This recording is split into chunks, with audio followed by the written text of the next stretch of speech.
All right, everybody, Miss McClaus again, and this is my dog Annie. Bye, Annie. All right, we're gonna pick up on page 18 with the one and only Ivan. Max soon realized that people will pay for a picture made by a gorilla, even if they don't know what it is. Now I draw every day. My work sells for $20 a piece, $25 with frame, at the gift shop near my domain. If I get tired and need a break, I eat my crayons. Okay, this chapter is called Shapes and Clouds. I think I've always been an artist. Even as a baby, still clinging to my mother, I had an artist's eye. I saw shapes in the clouds and sculptures in the tumbled stones at the bottom of a stream. I grabbed at colors, the crimson flower just out of reach, the ebony bird streaking past. I don't remember much about my early life, but I do remember this. Whenever I got the chance, I would dip my fingers into cool mud and use my mother's back for a canvas. She was a patient soul, my mother. This chapter's imagination. Someday, I hope I can draw the way Julia draws, imagining worlds that don't yet exist. I know what most humans think. They think gorillas don't have imaginations. They think we don't remember our past or ponder our futures. Come to think of it, I suppose they have a point. Mostly I think about what it is, not what it could be. I've learned not to get my hopes up. When the big top mall was first built, it smelled of new paint and fresh hay, and humans came to visit from morning till night. They drifted past my domain like logs on a lazy river. Lately a day might go by without a single visitor. Max says he's worried. He says I'm not cute anymore. He says, Ivan, you've lost your magic, old guy. You used to be a hit. It's true that some of my visitors don't linger the way they used to. They stare through the glass, they cluck their tongues, they frown while I watch my TV. He looks lonely, they say. Not long ago, a little boy stood before my glass, tears streaming down his smooth red cheeks. He must be the loneliest gorilla in the world, he said, clutching his mother's hand. At times like that, I wish humans could understand me the way I can understand them. It's not so bad, I wanted to tell the little boy. With enough time, you can get used to almost anything. My visitors are often surprised when they see the TV Mac put in my domain. They seem to find it odd, the sight of a gorilla staring at tiny humans in a box. Sometimes I wonder, though, isn't the way they stare at me sitting in my tiny box just as strange? My TV is old, it doesn't always work, and sometimes days will go by before anyone remembers to turn it on. I'll watch anything, but I'm particularly fond of cartoons with their bright jungle colors. I especially enjoy it when someone slips on a banana peel. Bob, my dog friend, loves TV almost as much as I do. He prefers to watch professional bowling and cat food commercials. Bob and I have seen many romance movies too. In romance, there is much hugging and sometimes face licking.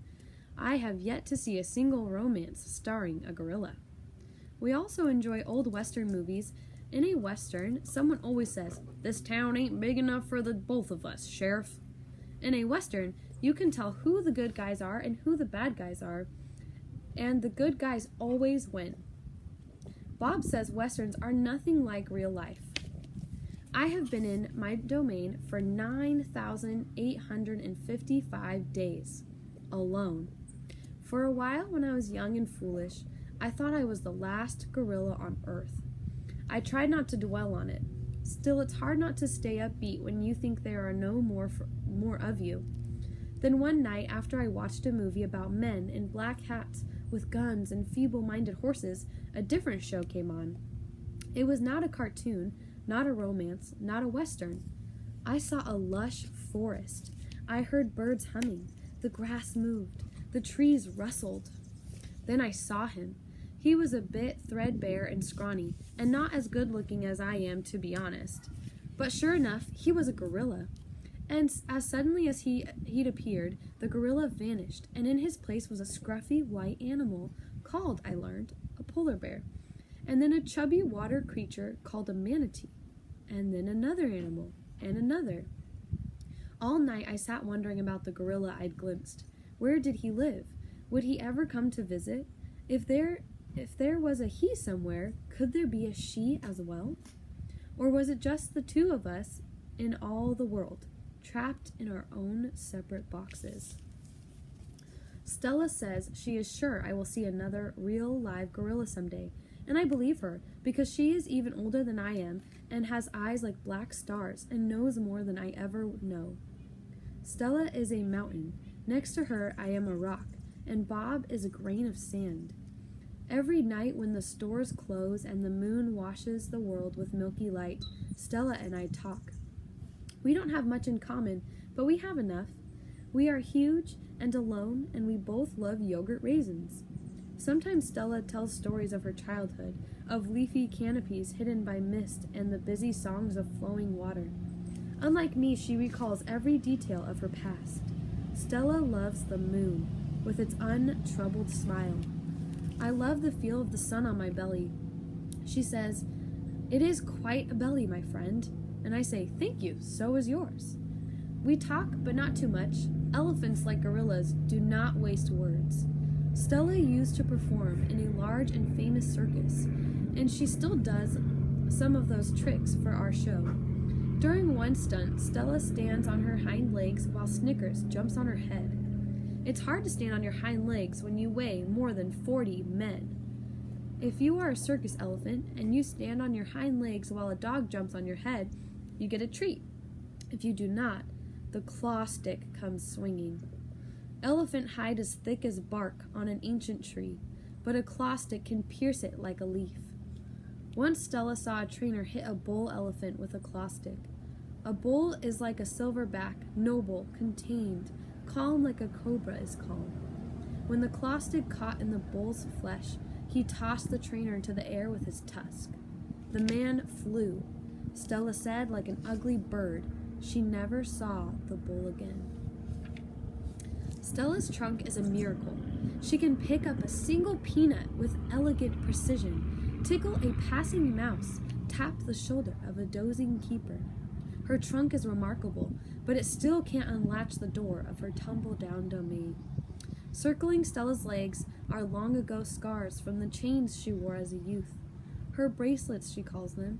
When she worked at the famous circus, Stella had to balance on a pedestal for her most difficult trick. One day, she fell off and injured her foot. When she went lame and lagged behind the other elephants, the circus sold her to Mac. Stella's foot never healed completely. She limps when she walks, and sometimes her foot gets infected when she stands in one place for too long. Last winter, Stella's foot swelled to twice its normal size. She had a fever, and she lay on the damp, cold floor of her domain for 5 days. They were very long days. Even now, I'm not sure she's completely better. She never complains, though, so it's hard to know.